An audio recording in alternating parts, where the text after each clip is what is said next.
This is the Bates Bobcast, our weekly podcast where we take a look at the week that was in Bates Athletics. My name is Aaron Morris, and this week we're previewing the 2017 Bates men's lacrosse season. The track and field teams impressed at the New England Division III Indoor Championships, and men's swimming and diving matched their best NESCAC Championships finish ever. All that and more coming up on the Bates Bobcast.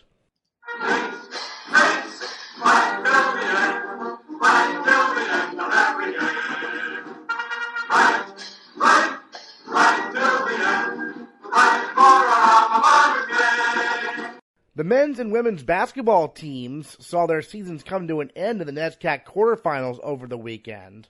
The men gave the number 10 nationally ranked Middlebury Panthers all they could handle on the road, rallying from a 17-point deficit to tie the game. But Middlebury ended up prevailing 88-84. Marcus Delpeche led the Bobcats with 18 points, and he finishes his career with 1,025 points. Malcolm Delpeche blocked a shot to finish his career with a school record 178 blocks.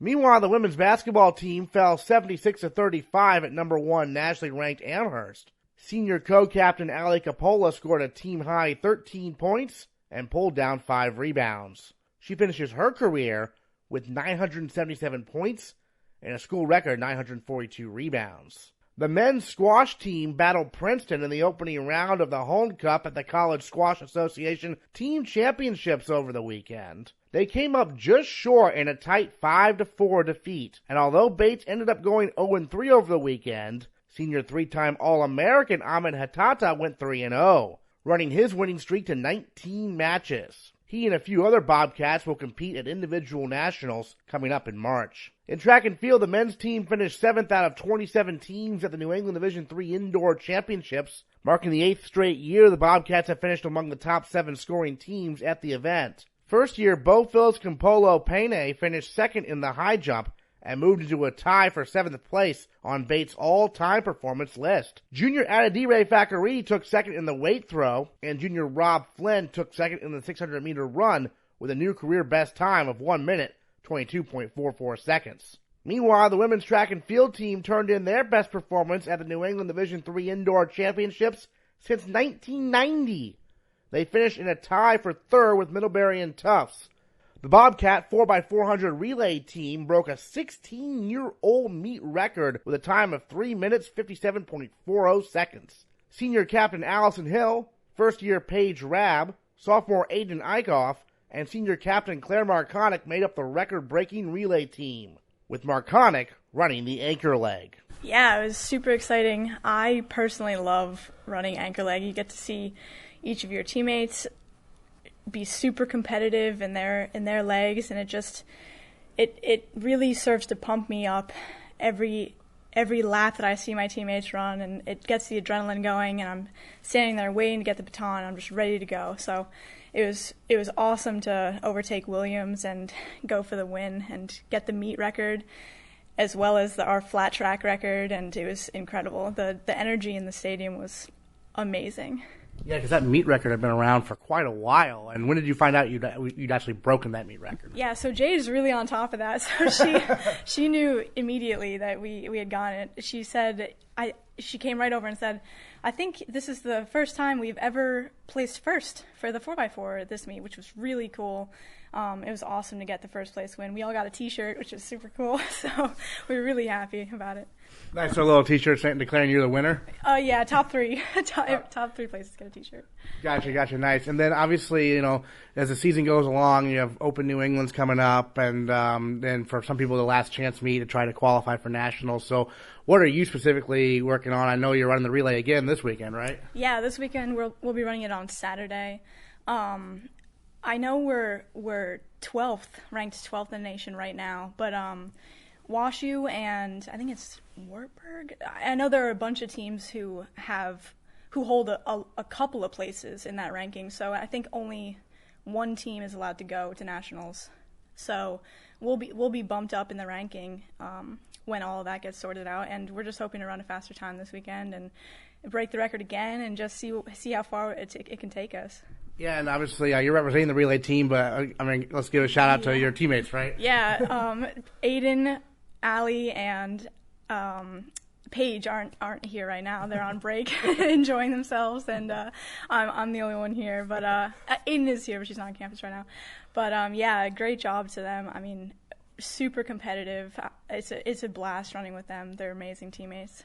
And then Allie obviously had a big weekend also. What's it like watching her, a fellow senior captain, having such a great season? Yeah, it's incredible. I mean, we talk about it all the time. Like, she's the fastest hurdler in D3s right now, and I think she's 6th or something in the 200, and we talk about it like she's technically like she's a superstar, and I mean, she's just on our team, and we see her as a teammate. She's a captain, and it's really just incredible to be on the same team as someone who's so talented. It's inspiring.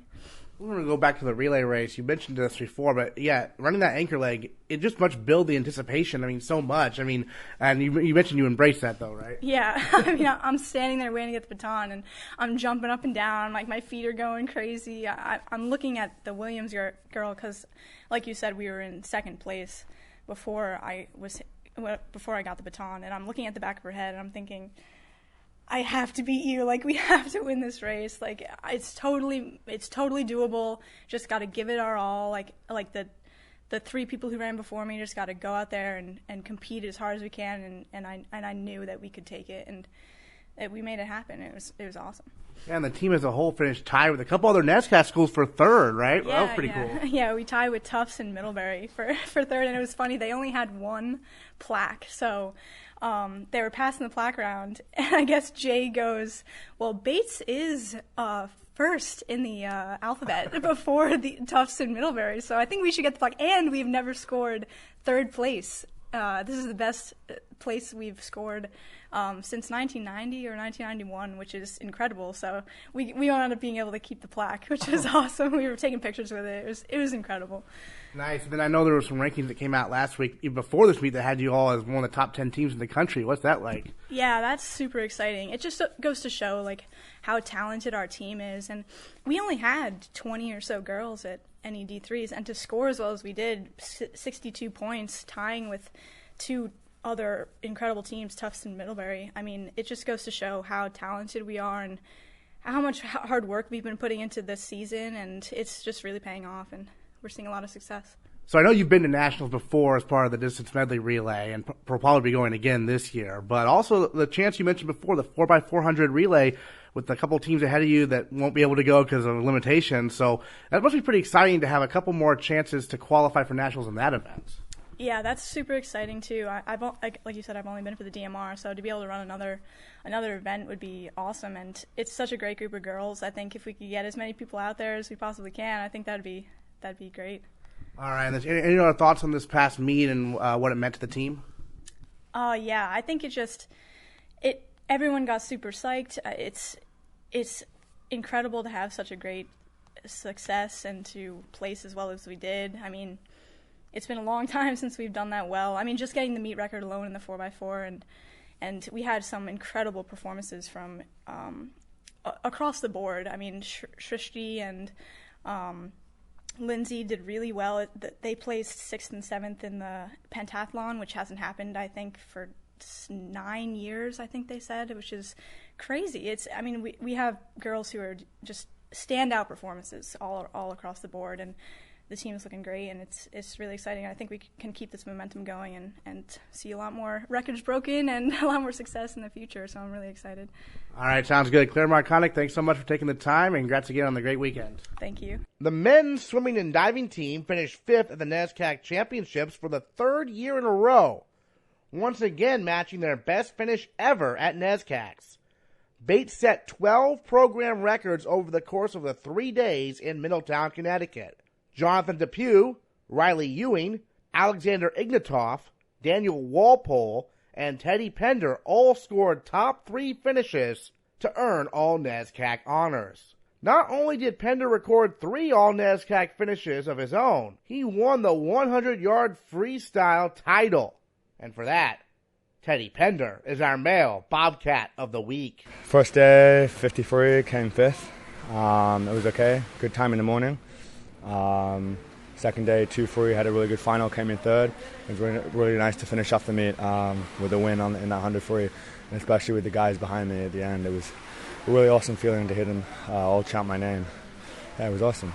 Absolutely. And, you mentioned a really good time in the morning for the 53 and stuff, and then you have to come back and do it again. What's the mental strategy there? What's your mentality when you have to have that break between the morning and then the evening? Well, I've been doing prelims and finals for a while now. Right. Old hat for you. Yeah, I'm pretty used to it, and I like to say that I always swim faster at night.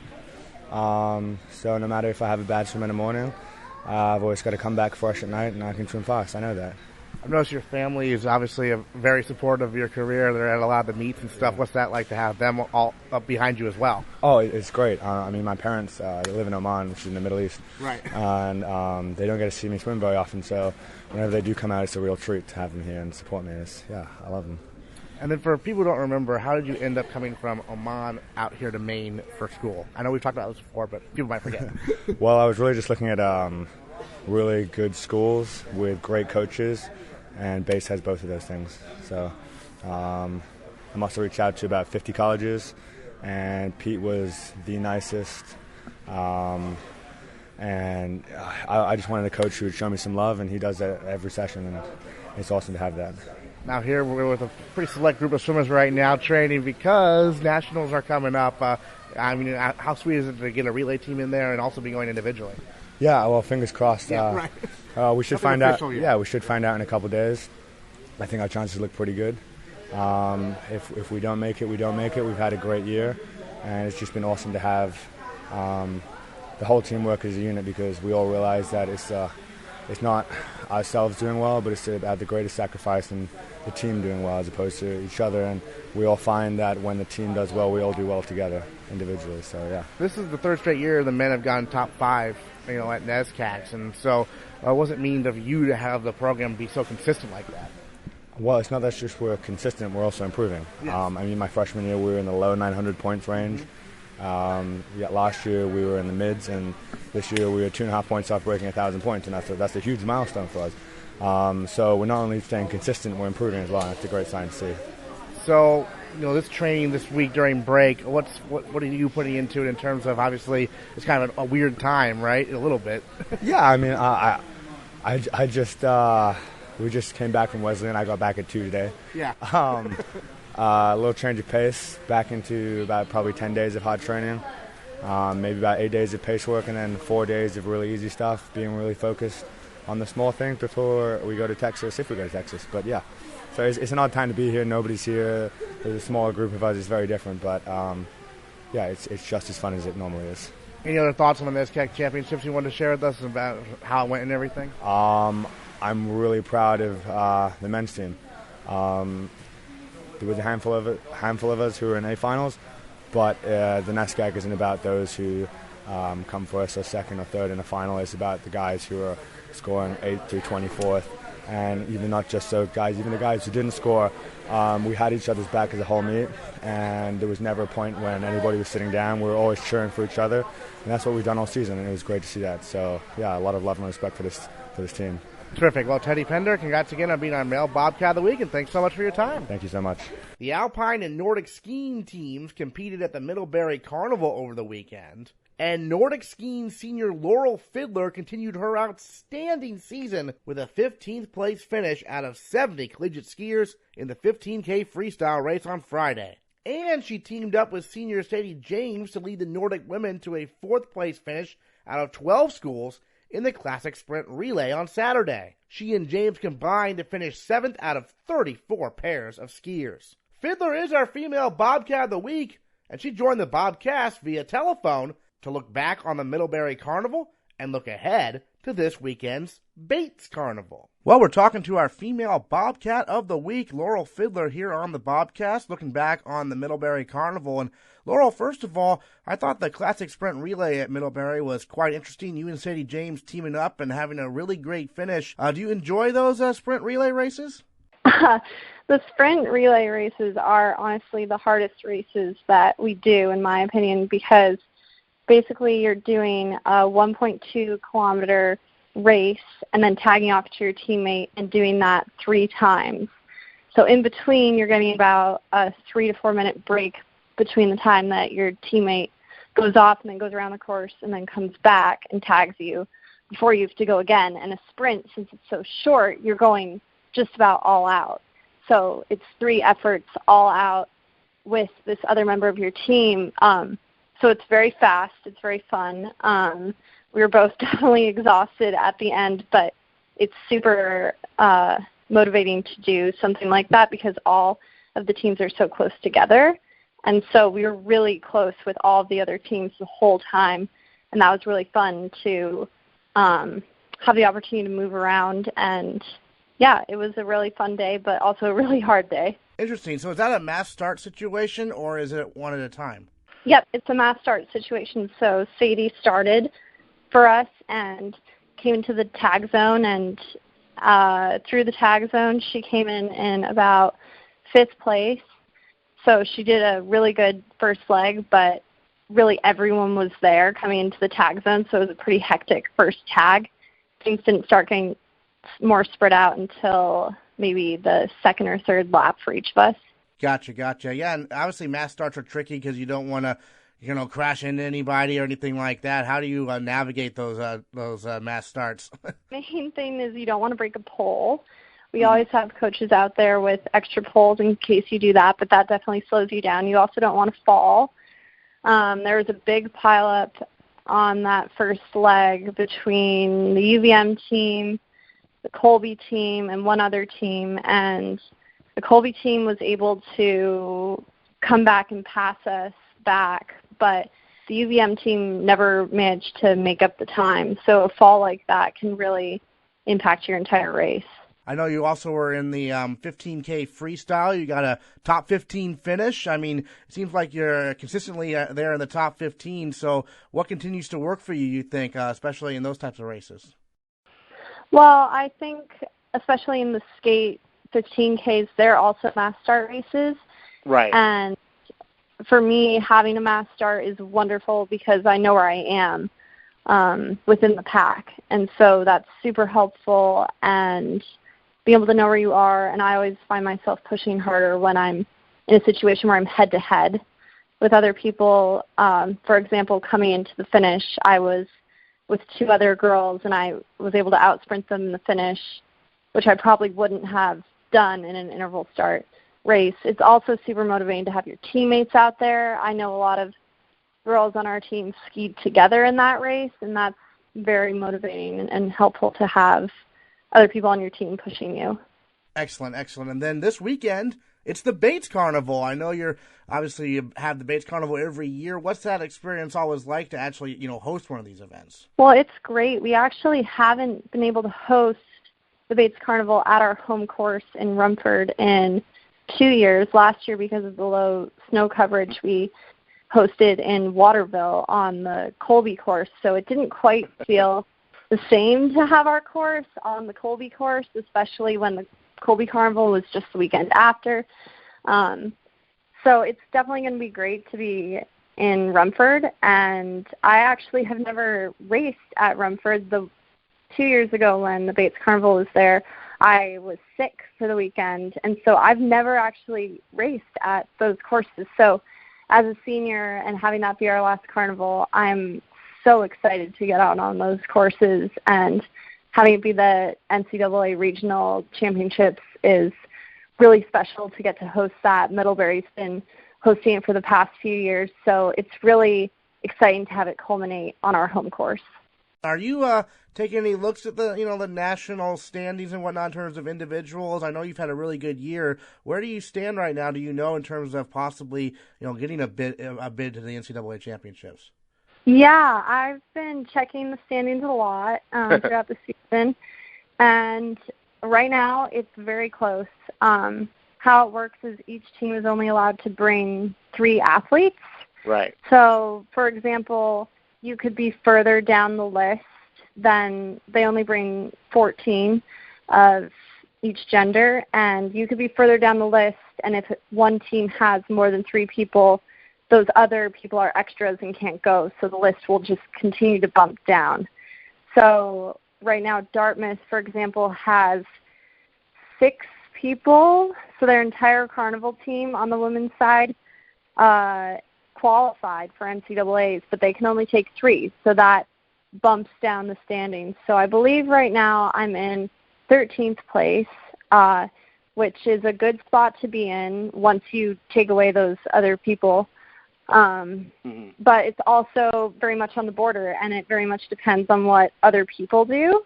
The points are all really close, so this is definitely a big weekend for me, and I do need to have some solid races in order to make it and need to hold off other people.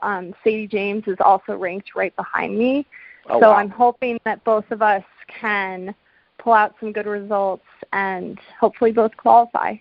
I know Sadie went last year. Did she tell you anything about how it went and what her experience was like? Yeah, I think that going, Sadie really just wanted to have an experience and just have fun, and she did all of those things. It was in Colorado last year and at altitude, and I know that was really hard coming from sea level. But she had a really awesome experience, and I would love to have her be able to come with me. Having both of us qualify, that would really mean a lot given her experience being there. I definitely hope both of us make it because last year I was just right outside of it. So it's definitely a big goal of mine, but it really depends on how this weekend goes. All right, well, we'll see what happens. Excited for the Bates Carnival. Laurel Fiddler, thanks so much for joining us on the Bobcast, and congrats again on being our female Bobcat of the Week. Thank you so much. The baseball and tennis teams are in California getting their seasons underway. As of Tuesday morning, the women's tennis team is 1-0, with a 5-3 win over Westmont under their belts. And the men's team is still waiting to complete their first match. Not even California is immune to rain. The baseball team is off to an 0-2 start, but still have 3 more games out west before returning to Lewiston. Meanwhile, the men's lacrosse team is ready to get their season started this Saturday, when they host Roger Williams on Garcelon Field at 1 o'clock. Head coach Peter Lasagna previews the upcoming season. You know, as a head coach, we ask this question a lot, but limited practice time before the first game. So what are you focused on to the NESCAC this week? Getting up and down the field. I mean, the first 4 days were inside, so we took the best advantage that we could of that time. It's actually not a bad thing to do early because there's some teaching that goes on, and climate control is not bad. But then once we finally got outside, our grounds guys just did it. I went above and beyond the call this weekend after having 50 inches of snow in 5 days or whatever it was, and got our field cleared. So we were able to get out twice on Sunday and twice yesterday. So we've really focused on getting up and down and trying to simulate our style. Great. Obviously, introducing the program to a lot of first years who are now in the program. So what are you hoping to see from them early on in practice to indicate that they're ready to play at college level? Well, that's a great question, and I would say that I'll have more data at 7:30 tonight, because it's very impressive for first years to be really good and comfortable and confident and make plays and look like college lacrosse players in practice, but it's yet another accomplishment to actually do it in a NESCAC game. So, but there are a couple guys. Matt Costava on the attack has had a really, really good few days. Frankie Spitz defensively, a number of guys. R.J. Sarka from Cape Elizabeth, a big, strong midfielder. It's going to be really fun. Rob Strain in the goal. So we've got a lot. This is a really important scrimmage for especially those younger guys. Yeah, for reference, you're scrimmaging Bowdoin, and so when you're a coach and you're doing a scrimmage against a team like Bowdoin, you're probably not wanting to give away too much, right? That's accurate. We'll keep things pretty vanilla, but quite honestly, I'm not sure there's any point to it. The NESCAC, because we're the most egalitarian league in America, we share every film. So literally every film we play, home and away, we put up on Right Play. And so if somebody wants to watch, we play Bowdoin pretty late, so they will have seen us 7 or 8 or 9 or 10 times if they want to. So I'm not sure it makes, but yeah, we'll be vanilla. Now, returning this year, obviously, you've got 3 preseason All-New England selections. You got Charlie Fay, you got Fred Ulbrich, you got Kyle Weber. Now, Charlie Fay, he's been a midfielder, he's been on attack. What's the plan this year for him? The plan today is, the plan overall is to have him on the field as much as possible. He's just Right. when you have a player that is that special and can make that many things happen in so many different ways. Again, don't overthink it. Put him on the field as much as you can. So that's going to mean attack.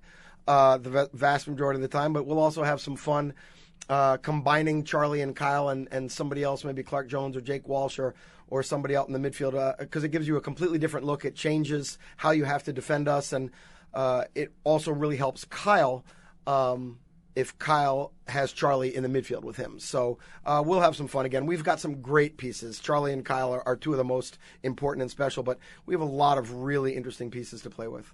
Obviously, those guys put up big numbers in terms of goals and whatnot. Fred Ulbrich maybe flies a little bit more under the radar. What does he bring to the table that makes him so good? Yeah, I'll be honest. We haven't had that many All-Americans in the history of our program, so to be able to achieve that is pretty special. He's certainly at that level. He's as good as the best defenders in the NESCAC, which means he's as good as the best defenders in the country. He's brought a senior's edge, a captain's edge this year, from what I understand in the fall. Of course, I was not there watching it, but Right. all feedback that I got was that Freddie was possessed and healthy, 100% healthy, which he really has never been in his first 3 years, and he's just looked fantastic. A dominant individual defender and somebody who really runs the show for us back there. In goal, Mitchell Drake got a lot of action as a first year due to injuries and whatnot, and so now it's his show, though, this year, isn't it? Well, it is certainly, I would say he's got the right of first refusal.